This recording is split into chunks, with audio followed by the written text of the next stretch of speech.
Hello. I'm one M of the two M's of a creative duo, MM Paris. I founded in 1992 with my best friend, Michael, I met in art school. I always had problems to answer simply to the question, what are you doing? I only recently decided that typographer artist would be the appropriate answer, as an alphabet is for me the best creative circle.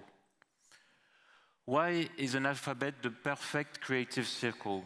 This is what I'm going to try to discover with you today. Once upon a time in human history, humankind was structured around itself. It explored exclusively its own body and mind as an infinite immaterial pluribus located in an infinite material territory populated by insects, animals, and plants.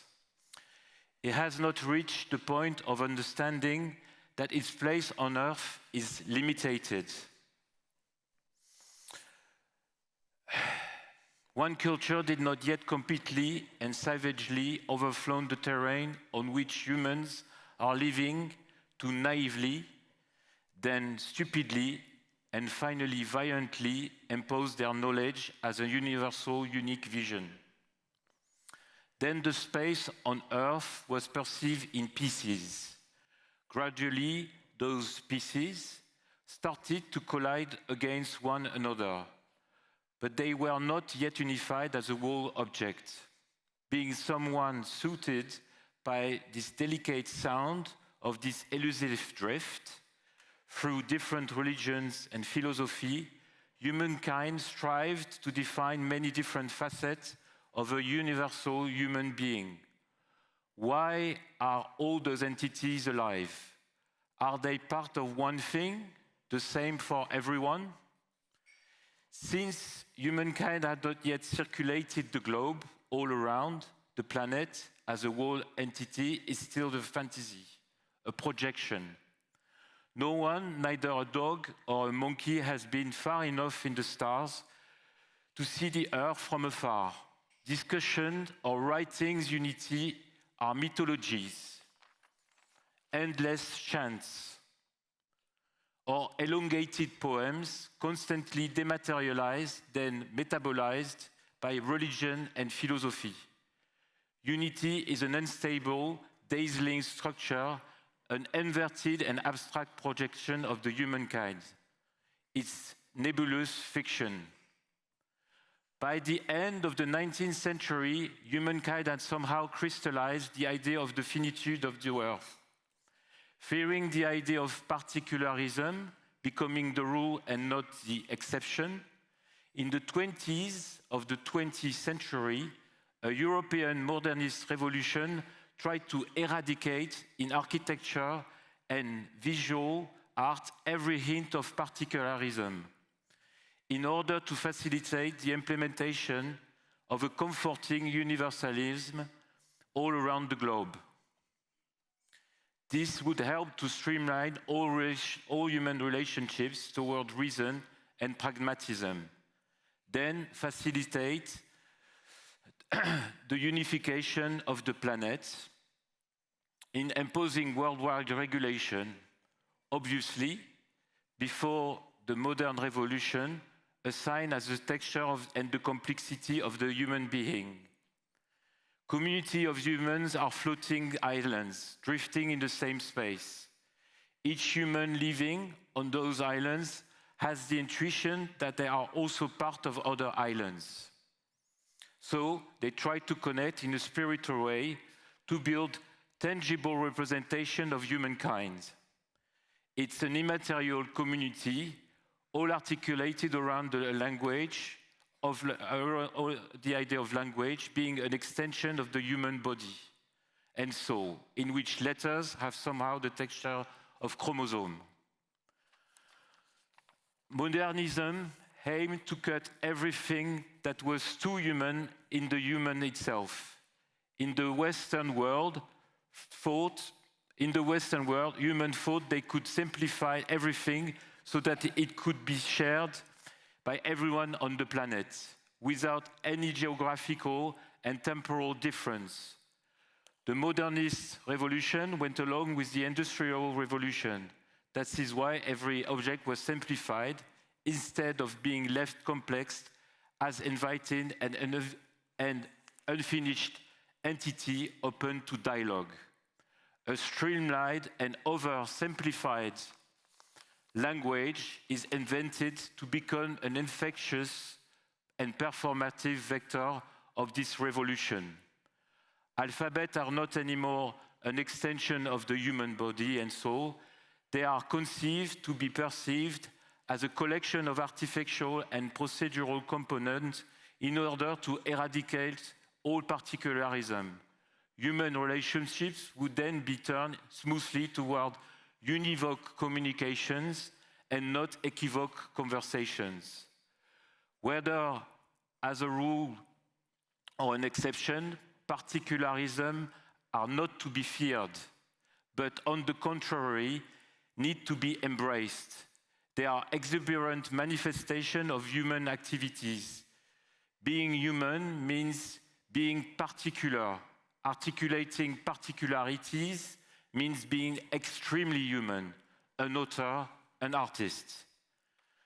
Robots can agglomerate particularism into endlessly pleasant and comprehensible mass that simulates a disturbing human texture in trompe-l'œil, but in no way reflects the true human complexity which hold together into a simple contradiction, the certainty of its own doubt.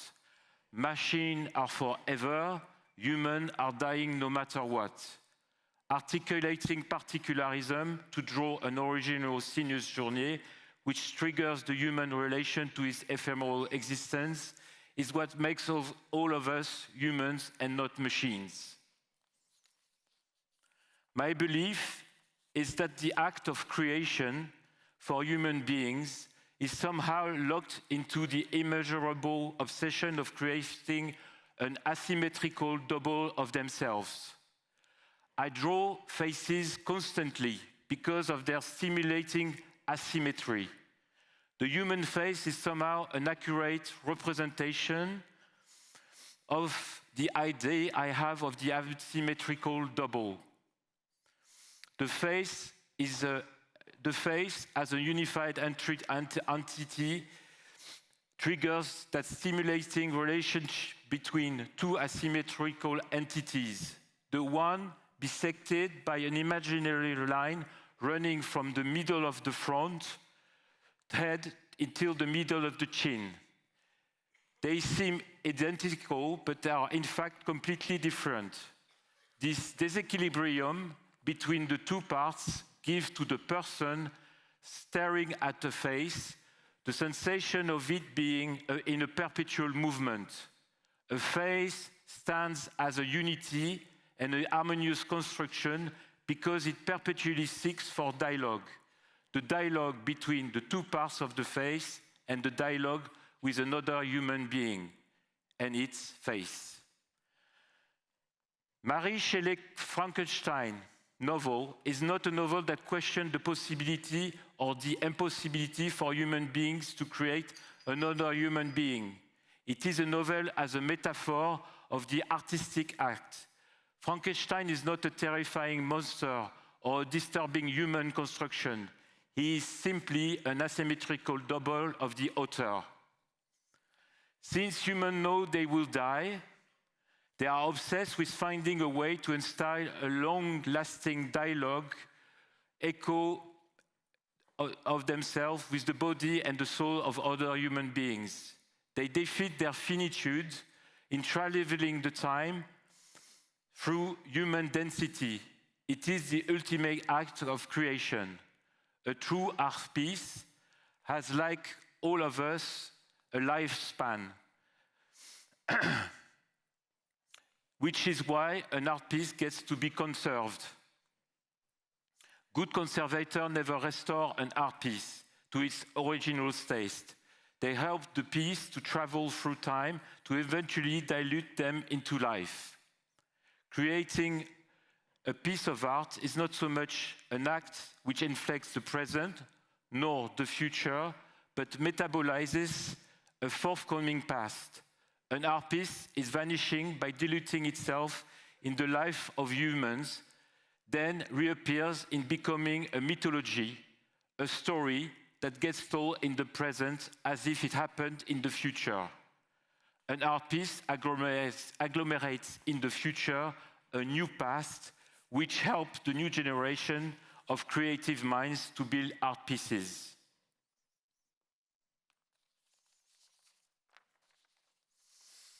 Tom Hanks, in Robert Zemeckis' movie Castaway, fights for life on a deserted island after a plane crash by creating a work of art made out of a volleyball from the brand Wilson. He finds accidentally on the shore. Tom Hanks creates a sculpture, an enhanced ready-made, a three-dimensional active sign, an independent symbolic entity, an asymmetrical double of himself. Like a urinal when signed by Hermut in 1917 by Marcel Duchamp, this becomes a fountain. In Castaway, Wilson volleyball is transformed in a sculpture who will slowly disintegrate, dilutes itself into life, and become a mystical endis with the vibrancy of a human being. The three-dimensional sign ages. Slowly, the object becomes a symbol, then acquires a human density, then happens to be a sentimental signifier.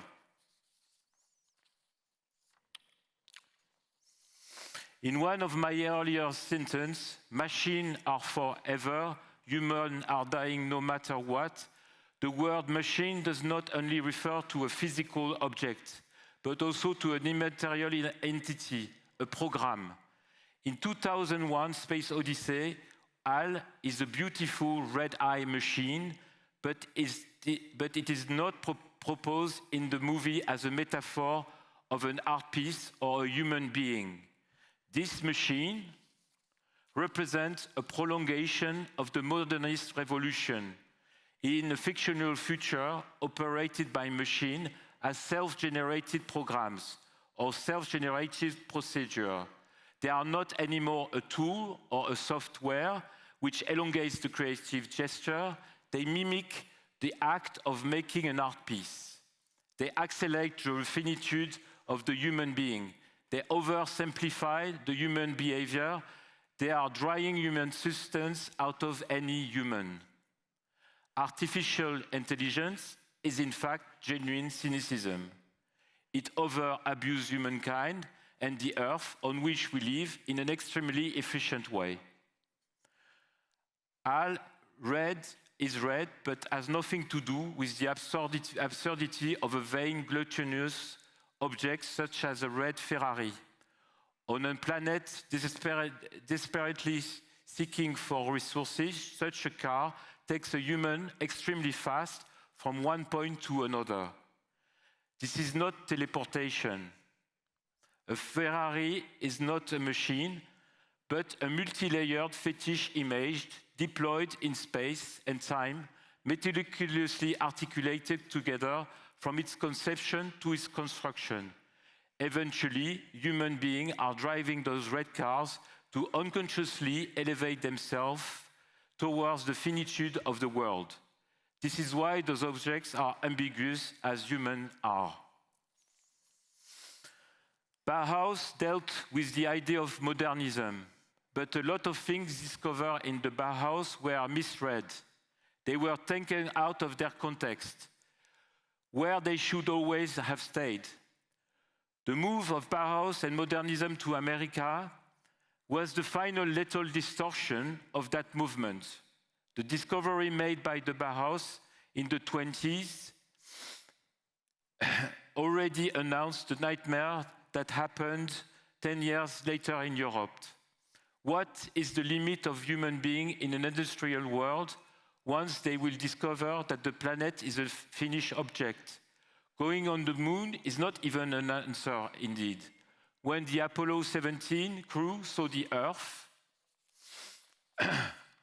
afar, they somehow produced, as a representative of our territory, the most bittersweet image of the whole history of humankind. This image is named the Blue Marble, as if the Apollo 17 team wanted to tame their anxiety in front of such a tiny world by sending the whole humanity back to a regressive childhood in their schoolyard. Whether it was done consciously or unconsciously, this image exhales the ultimate disappointment of the humans in front of their finitude. Machines were originally imagined and built to create a universal language from words, but not from letters, which are in fact the core element material of the words. Writing or being an author or an artist is not only about articulating words, but letters, the ephemeral component that forms it. In the design of the 26th letter of an alphabet can be incorporated inflections, variations of feelings, which altogether create a network of meanings. One could call it correspondences, correlation, and accordance, as Baudelaire wrote.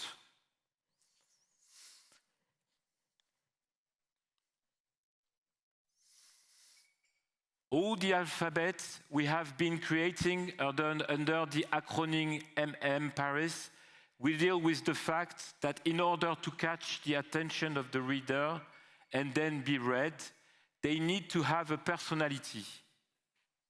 What makes a text readable, or first of all appealing, is personality. No judgment involved, but you remember someone who has personality more than someone who has a common face. Expressing your personality makes you a social actor. The personality of an alphabet should be linked to its own history and reflects the experience of the person that creates it and the person or the group of persons for which it was created for. Its experiences of conversing with as many persons as possible Sorry. It shouldn't be an act of self-satisfaction, but embody the many experiences of conversing with as many persons as possible. In the life of a musician, creating a symphony means creating a piece of music that almost has the texture of a human's presence. The sound of humans when they breathe, walk, or open their mouth. That is why I often use the image of the alphabet as a symphonic piece of creation. It is a structure that gives the possibility to put in motion many echoes so that it has the sonic presence of the human being. An alphabet is for sure visual, architectural, in the sense that it has a three-dimensional presence. You could make a house out of a letter shape, but letters with the appropriate visual resolution are also called musical elements. When working on the new alphabet, the initial creative gesture is to search through a series of dialogue and conversation with the possible user of this new alphabet and find the core elements that can define and translate the context and the particularism that will be running through those 26 new letters. When we have identified those core elements, they become an index of form from which we build 26 characters through space and time. This way, we believe words a combination of letters will not only be legible, but they will also express in a meta language unreadable meanings, like a human face express feelings and emotion. When the person is speaking, for us, letters are not only about structure, they're also about human texture. A combination of letters, a word, set in an appropriate alphabet is for us as precious as a human self. A human as a writer, an author as an artist, carefully and delicately combine and aligns letters as an echo of an ongoing rhythm of life incremented in the abyss of its cells, in which the ribonucleic acid combines itself to synthesize protein as a chromosome chain.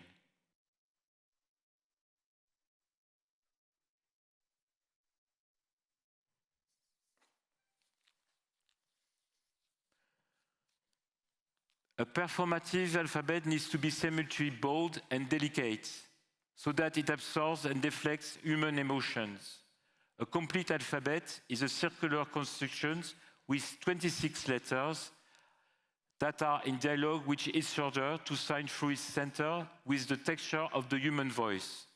It is like a seismographic that translates and transmits human passions through time and space. To draw and imagine letters is like building battlements for us, humans, so that we would manifest and share our humanity through words, text, and language.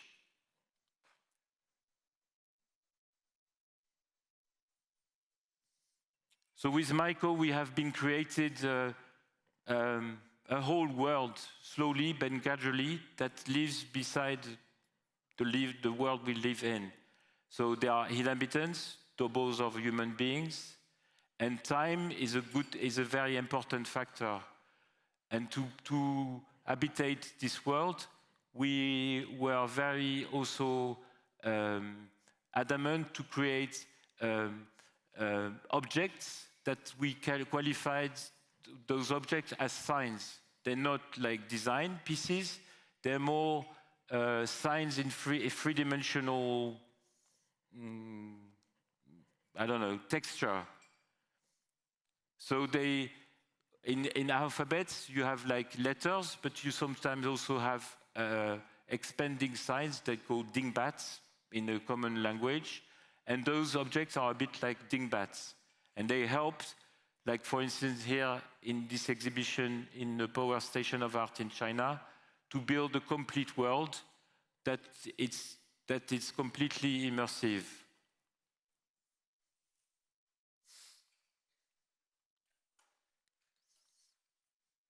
And as you can see here, this world can shrink down and inflate in other space. Here, the stools are letters in itself, and it creates a space in itself.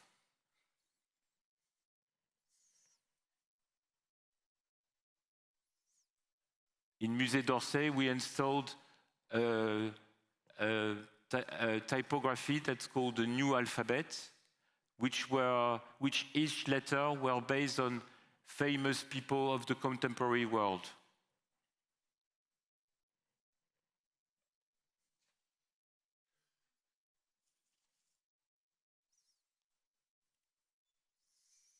We put them there because we thought they were echoing all what was collected in the museum in the Musée d'Orsay.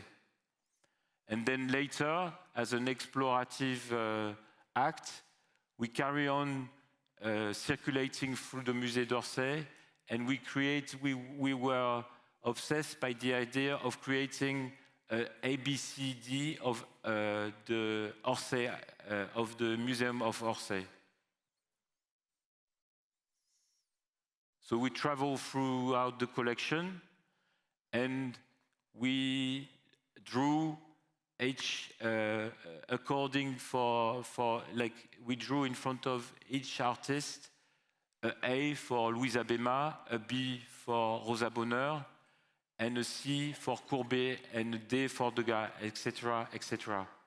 The idea was to be locked in the museum for 4.5 hours, so to feel like to be in correlation and in correspondence and in dialogue with the museum itself. So again, this is what I was trying to explain earlier on, to the idea of like taking out of the world, selecting pieces and rebuilding a new constellation helps to create a conversation between humans and the world.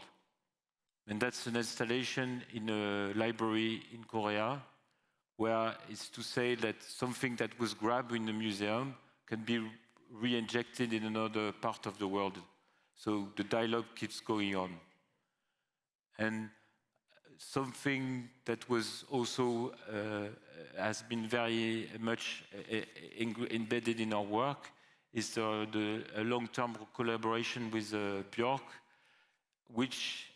and the interesting thing with this artist is that she has spent her life morphing to one character to another through different albums. And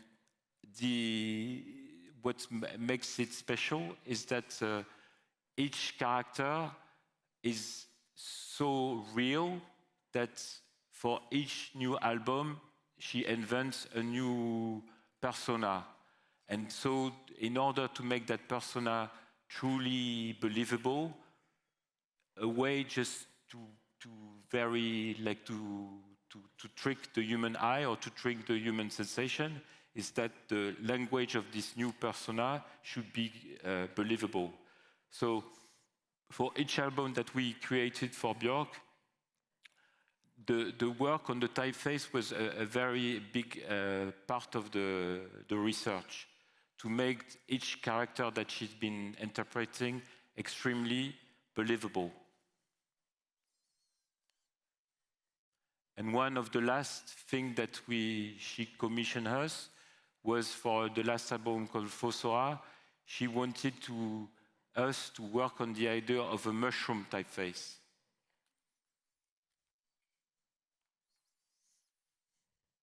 So again, with the same procedure, it's to go deep in the cells of the typeface, as if we were building a perfectly alive entity, and try to, from all those core elements, to build back a full and complete set of... So you see there is this constant back and forth between macro and then micro. So it's always like going inside the reality, deciphering, trying to search within it, decorticate it, and then laying it down on the floor, and then building it back again.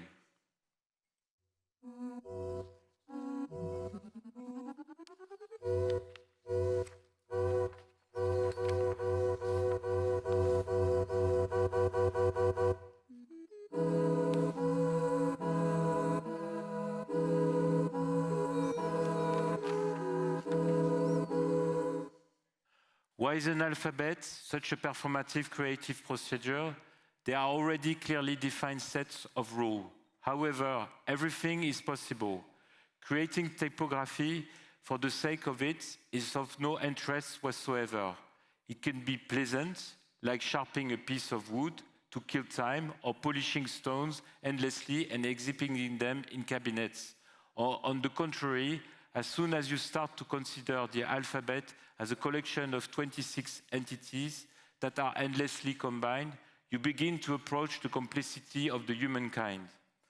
How can I, as in Mary Shelley's book, create a human being as asymmetrical double of myself? The alphabet is illustrative and abstract enough so that you can, at one point, create the illusion that there is the presence of a human in a set of letters. Artificial intelligence, I think, is completely unable to create an alphabet with human texture. It is faced with the same problem as Esperanto. They forgot that if they forgot they forgot that if a text reflects the texture of human being, its visual texture is, sorry.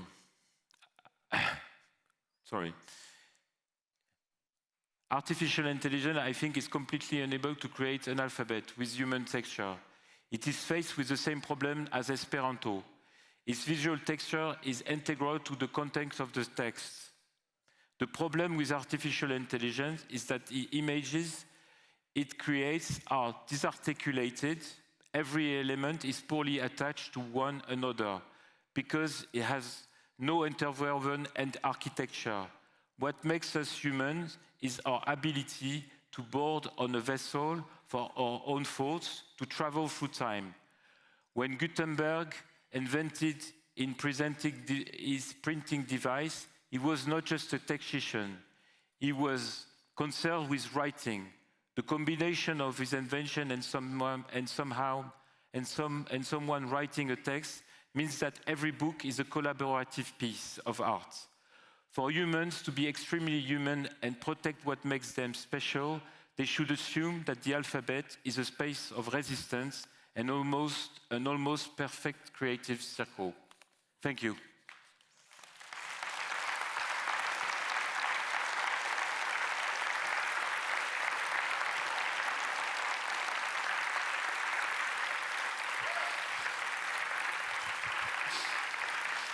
Thank you.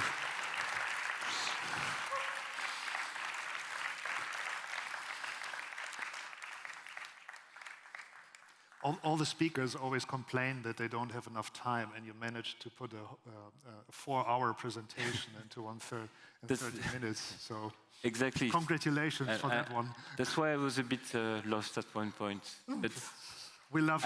I tried my best to.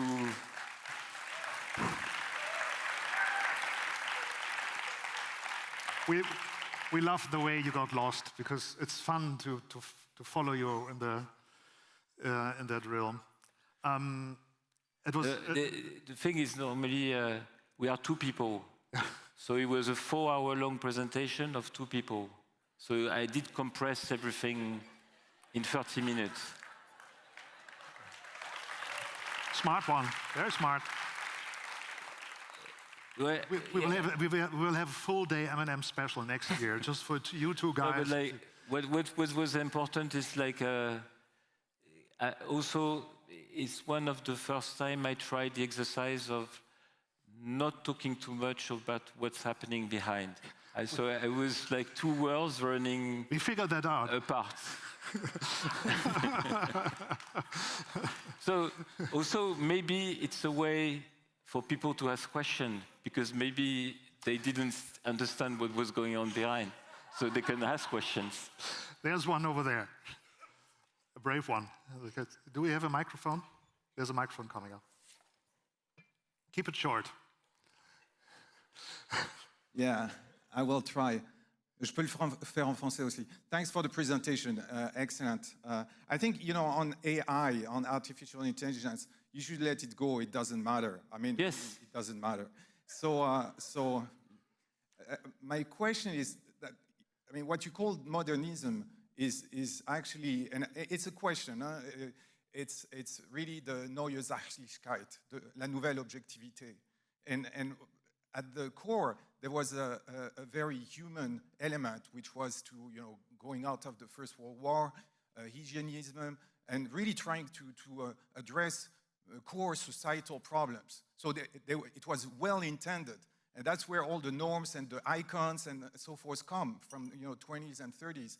So in a sense, it was done for a good reason, and at the same time, the way we look at it today, we see where it went. So I just wanted to have your thoughts about that, because it's. Well, what I'm just basically saying is that it was a failure, but often utopias are failures, but it's not because utopias are failures that you need to bin them away and put them in apart. Things can endlessly could be replayed. And what I just tried to demonstrate is that I love what was done there, but I'm now interested to go back at that moment in time and say, what did went wrong? Or what did go wrong at that time? And I think my perception of it is that what went wrong is because they did caught into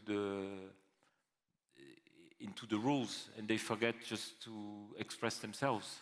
They forget that they were human beings, and that eventually that they were supposed to die, that they were supposed to have, to fall in love, or to be depressed, or to be excited, and that's the thing. So this is where what I'm trying to say is that it was great invention, because suddenly there was the notion of saying, everyone is not on his own.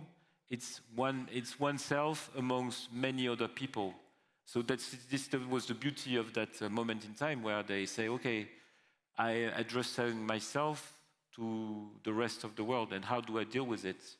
And instead of talking blindly to a group of people, I'm just trying to say, okay, I can address myself to oneself as if I was whispering in their ears. But that's why this idea of norm and try to get to a universal language was quite interesting. But now it's good to revisit it by inflecting it with hazard, strangeness. Yes, exactly. This is quite interesting. Okay. More questions from the audience. So I would be interested because you. What? Sorry. No. You do art, but you also do graphic design. You do assignments. Is this the same workflow? Is this happening in the same space? As I said, I had problem to define what I wanted to do. Yeah. I think the first thing we wanted to do with Michael is just to be able to do whatever we wanted. And it happens that it was a good moment in time where you could decide I have an office and you had 3 square meters, and you say, okay, I'm an entrepreneur. And then, it was the end of capitalism, capitalism versus communism. So, yes. And the propaganda that's why there was a sculpture of Mitterrand as a young adult, or trying to be an adult. It was called Génération Mitterrand was okay, go and build the world and don't, just be an entrepreneur. I didn't know what it meant. But I said to myself, I think I remember at one point, had this discussion with my mother, and I think at one point she was a bit suspicious of what I could do. And I said, well, I want to be an engineer of leisure times, So, and she said, that's kind of strange. And I say, and I think I managed. That's a pretty good box to be in, I must say. It's a very clever labeling. So, again, congratulations with that one. Matthias? Yes. Thanks a lot. My pleasure.